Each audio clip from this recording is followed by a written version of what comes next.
Welcome back, everyone. Today, we're going to be diving into something pretty close to your heart, I think. You've hmm been really interested in autism research lately and, the way we think about it, the way we approach it. Right. And you sent over some really interesting excerpts from this article called From Treatment to Support, Why Autism Research Needs a Real-Life Approach Yeah.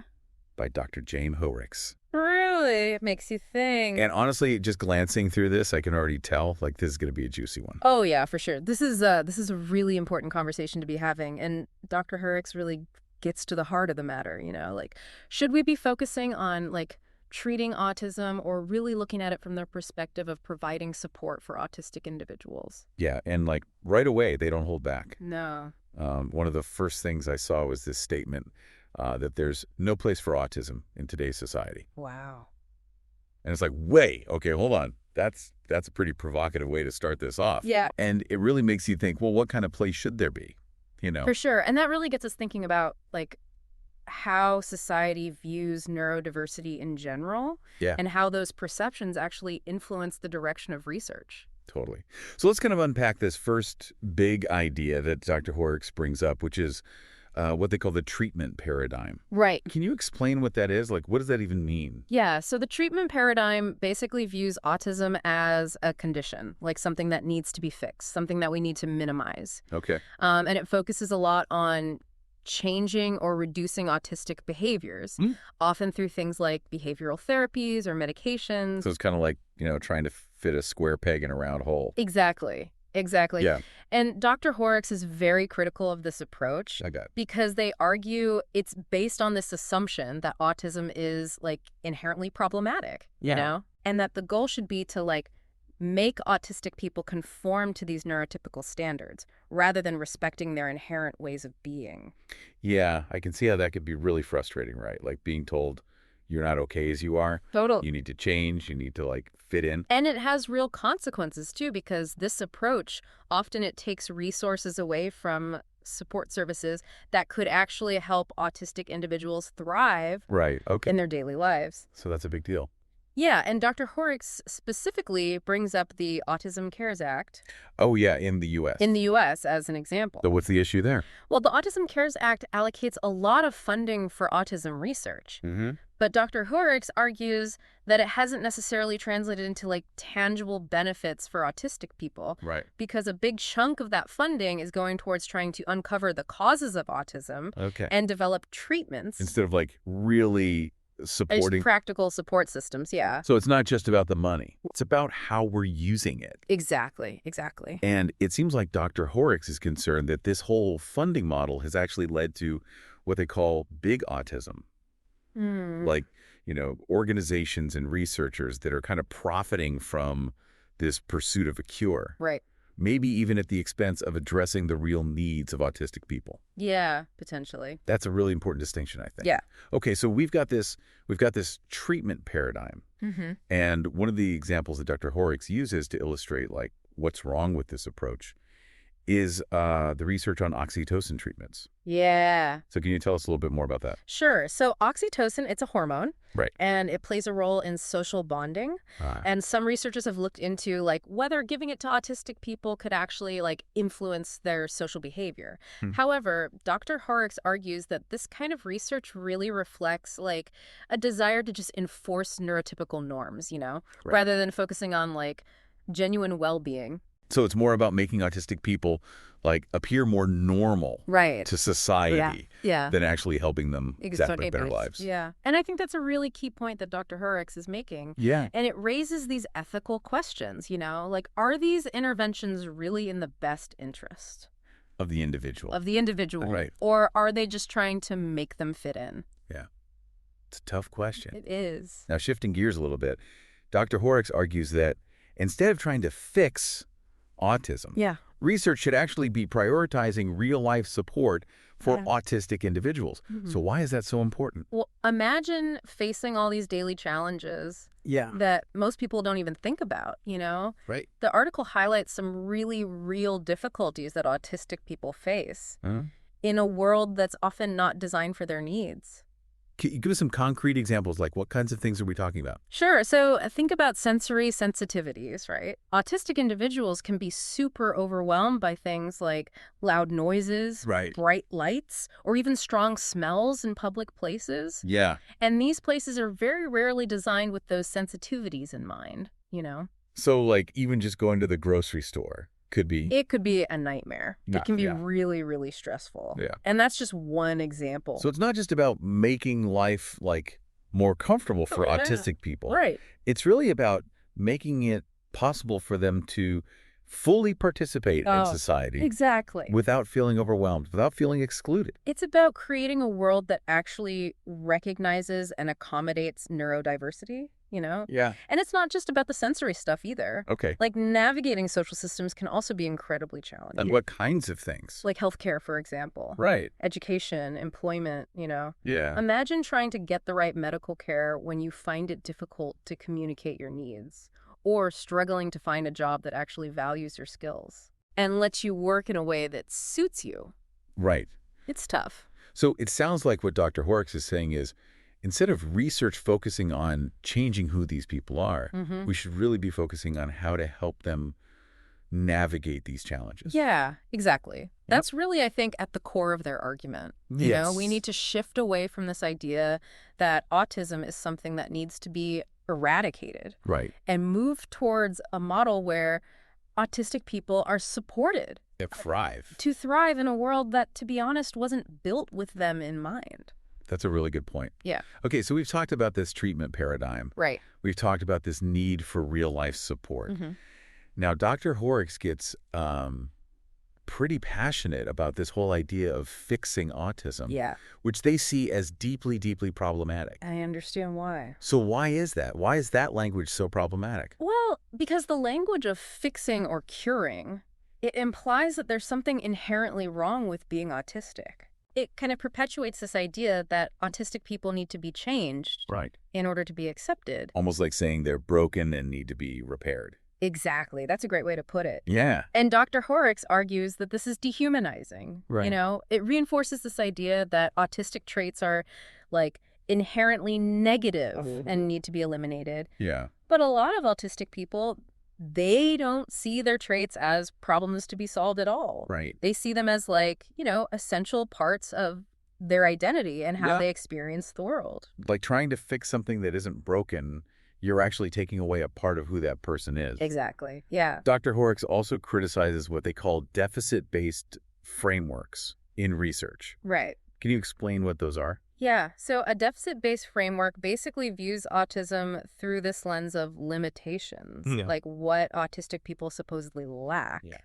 Yeah. It focuses on what's wrong with them rather than what are their strengths, what are their contributions. So instead of asking, how can we help this person thrive, we're asking, how can we make this person less autistic? Exactly. Yeah. And Dr. Hoerricks argues that this kind of thinking creates this culture of shame and stigma around autism, and that leads to research that's focused on suppressing those autistic traits rather than supporting autistic people as they are. Yeah, that's a powerful point. It is. It really makes you think about how, the way we frame these questions, the way we frame the research can have a huge impact. Totally. On how autistic people are perceived and treated in society. Absolutely. Wow, you've definitely given us a lot to think about already. But we're just getting started. Okay, so we've talked about how viewing autism as something to be, fixed is problematic.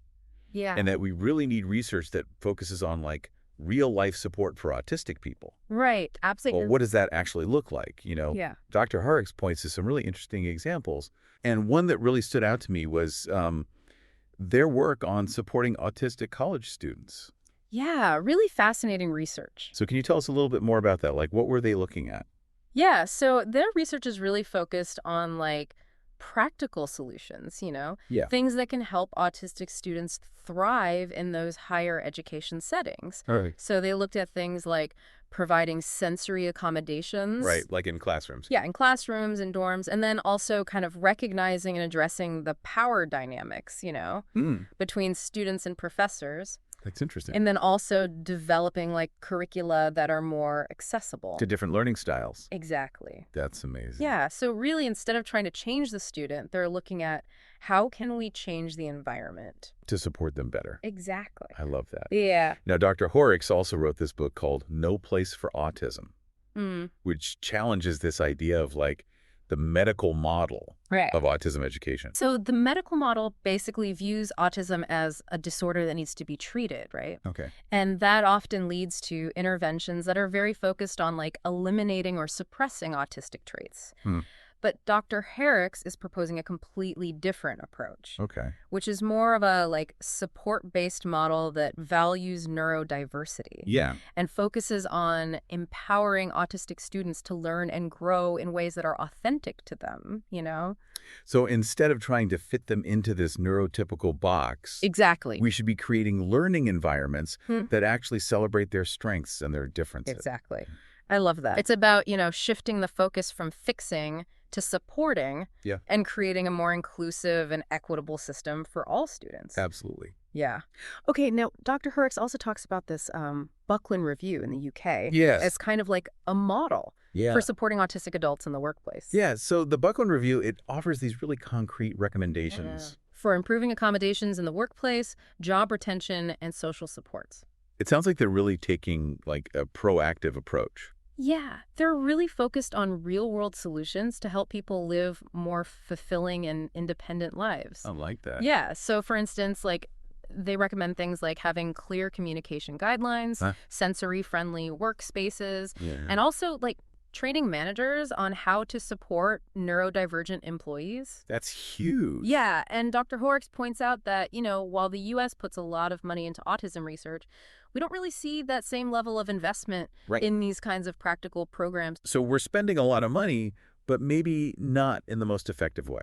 Potentially. Yeah, that's one of the key takeaways, I think, from this article. Yeah. Is that we need to shift our priorities and make sure that the funding is going towards things that are actually going to make a difference in people's lives. Absolutely. And I think that's a really good segue into another really important concept that Dr. Hoerricks discusses, which is participatory research. Yeah. So can you explain what that is and why it's so important? Yeah, so participatory research is all about involving autistic people directly in the research process, not just as subjects, but as partners in shaping the research itself. I like that. Yeah, it's based on this principle, nothing about us without us. Yeah. Meaning that autistic individuals are involved in every stage of the research, from like coming up with the questions, to designing the studies, to interpreting the findings. Makes sense, right. Like, who better to tell you what kind of support autistic people need than autistic people themselves? Exactly, yeah. Yeah. And this approach has so many benefits. Okay. First of all, it makes sure that the research is actually relevant and meaningful to the community, right? Yeah. When they're involved in setting the agenda, you know that the studies are going to be addressing their real-life needs and priorities. So it's not just about getting better data, it's about getting the right data. Exactly, yeah, and making sure that the research actually leads to tangible improvements in people's lives. Right. And participatory research also empowers autistic individuals by giving them a voice in a field that has often excluded them. Absolutely. It validates their lived experience as something that is valuable and essential to understanding autism. So it's about like shifting those power dynamics. Totally. And recognizing autistic people as experts on their own lives. Exactly. Yeah. Okay, so traditional research, it often positions autistic people as kind of like passive subjects. Right. To be studied and analyzed. But participatory research really flips that script. It does, yeah. It says, no, these people are active agents in this process. Yeah, and I think that's really powerful. Yeah. Now, Dr. Hoerricks also kind of dives into some sensitive territory here. Okay. Particularly around the AutismCARES Act and what they refer to as like the autism moms and the CURES movement. So can you kind of shed some light on these topics? Yeah, so this is definitely a complex area. And it can be a bit contentious. Right. So it's important to approach it with sensitivity. Okay. But Dr. Hoerricks uses this term autism moms to describe a segment of the community that is, often parents who are really driven by this desire to find a cure for autism. Right. And so they often advocate for research that focuses on eliminating or suppressing autistic traits, viewing autism as this like tragedy that their child needs to be rescued from. It sounds like they're coming from like a place of fear. Right, yeah, and wanting to protect their child. Yeah. But that approach, as Dr. Hoerricks points out, can actually do more harm than good. Because it's still framing autism as like this negative thing. Exactly, yeah. It's like it reinforces this idea that autism is something undesirable, and that can lead to treatments and therapies that aren't evidence-based and could even be harmful. Can you give us some examples? Like what kind of things are we talking about? Sure. So one example is like chelation therapy, which no. involves using chemicals to remove heavy metals from the body. Okay. And this has been promoted as a potential cure for autism based on this idea that it's caused by heavy metal toxicity. But there's no scientific evidence to support that claim. Wow. And it can have some really serious side effects. Yeah, especially for kids. Especially for children. That's really scary. It is. And it sounds like this cures movement, it's also kind of influencing the direction of research, right? Yeah, they often advocate for funding to identify like the genetic causes of autism and developing prenatal screening methods. Which is a whole other can of worms. Exactly, and Dr. Hoerricks raises concerns about the ethical implications of that. Right. You know, like could this lead to pressure on parents to terminate pregnancies if their child is diagnosed with autism? Yeah, it's a really heavy issue, and I think it highlights how important it is that like research is driven by ethics. Yes. And by, the well-being of autistic individuals. Absolutely. Rather than fear or this desire to just eliminate autism altogether. It really underscores the importance of listening to autistic people themselves. Yeah. And valuing your perspectives. Now, Dr. Hoerricks also brings up some concerns about the way that the AutismCARES Act is being implemented. So what are their main criticisms there? Well, they acknowledge that the act was created with good intentions. Sure. But they argue that it's unintentionally contributed to some of the problems that they highlight. Okay. Specifically, they're concerned that too much of that funding is going toward this genetic research and the pursuit of a cure. Instead of improving the lives. Instead of focusing on, like, how can we actually make things better for autistic people right now? Yeah. So again, it comes back to it's not just about how much money we're spending, but how we're spending it. Right. And they feel very strongly that the autistic community should have a much greater say in how those funds are allocated. It all comes back to, like, nothing about us without us. Yeah. We need to make sure that research is serving the needs of the community. Yes. Not just the agendas of researchers or certain advocacy groups. Absolutely. Okay, well, we've definitely unpacked a lot here. So much to consider here. Like we've only just scratched the surface. Yeah. But wow, there's a lot to unpack, even in just this one article. There is. So to kind of wrap things up here, what are some of Dr. Hoerricks' final thoughts? Like what do they envision for the future of autism research? Well, their vision is really about, I think, a fundamental shift in how we approach this whole topic. Yeah. They argue that we really need to move away from this idea of treatment and move towards a model that really prioritizes quality of life. For autistic people. For autistic people, exactly. Yeah. So instead of focusing on changing autistic people, we should really focus on changing the systems and environments that exclude them. Right. It's like we've been so focused on fixing the person, we forgot to create a world where they can thrive. Exactly, yeah. And they paint this picture of a world where autistic people are valued for who they are. Yeah. Where their unique ways of being are respected and celebrated. Love that. And they have the support that they need to live these full and meaningful lives. Okay, I love that vision. Yeah. But like, how do we get there? Right. Yeah. What are some actual concrete steps we can take to make that a reality? Well, they point to several areas where research can play a key role. Okay. For example, we need more research on how to create these sensory-friendly environments. Yeah. Think about all the places that can be really overwhelming, for people with sensory sensitivities. Schools, workplaces, just like out in public. Exactly, yeah, all those public spaces. Yeah. So what kind of design elements can we incorporate to make those spaces more accessible and inclusive? How can we educate, architects and city planners and business owners about the importance of this stuff? It's funny you say that because I was just at a conference the other day, and it was in this huge, like brightly lit hall. Oh, God. With music blaring between every speaker. And I remember thinking like, wow, this is so overstimulating. Yeah. And I don't even have those sensory sensitivities. Exactly. But it just made me realize like how many spaces are designed without any thought for neurodiversity. Totally. And that's the kind of awareness that we need. Yeah. you know? And even small changes can make a huge difference. Like what? Just dimming the lights, Okay. providing some quiet areas, Yeah. offering noise-canceling headphones, you know? Right. These things can really impact an autistic person's ability to participate comfortably. And it's not just about the physical spaces either, right? Yeah. We need to think about education, employment. Yeah, absolutely. Research can really help us identify and address those barriers that people are facing. Right. So we need more inclusive curricula that cater to different learning styles. We need to create job opportunities that value neurodiversity and provide those accommodations that people need to succeed. So part of that is probably like educating employers Totally. about autism, right? Like dispelling those myths and stereotypes. Yeah, absolutely. We got to shift away from that idea that autistic people are somehow lacking Right. and start recognizing the unique talents and perspectives that they bring. Totally. Dr. Hoerricks also really emphasizes the need for more research on mental health services for autistic people. Why is that so important?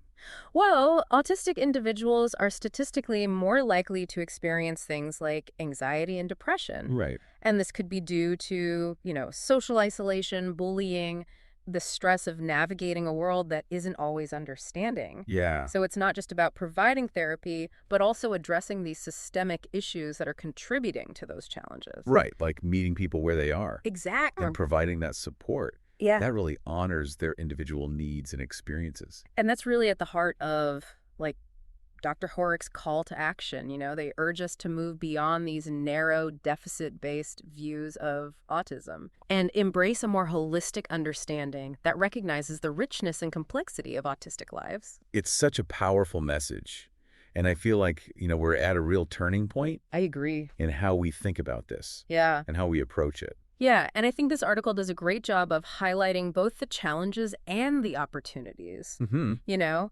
While there are valid concerns about how research funding is being used Right. and how certain agendas are shaping the conversation, Mm-hmm. there are also really inspiring examples of how research can be done differently in a way that really centers the voices and experiences of autistic people. And that's where participatory research comes in. Exactly. Right? It's giving them that seat at the table. Yes. And making sure their perspectives are driving the research agenda. And I think that's one of the most hopeful takeaways, By embracing participatory research, shifting our focus from fixing to supporting, we can create a world where autistic people can not only survive, but truly thrive. This has been such an eye-opening conversation. I feel like I have such a deeper understanding now of the complexities Yeah. and just the importance of centering the voices of autistic people. Absolutely. And that urgent need to shift from treatment to genuine support. Yeah, and remember, even if you're not a researcher or a policymaker, you can still make a difference.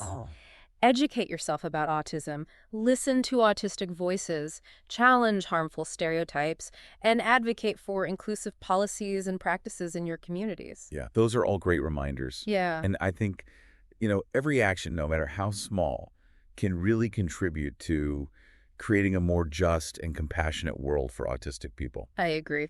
So for those of you listening, keep exploring this topic, keep asking questions. Yeah. Let's all work together to build that world where everyone truly has the opportunity to thrive.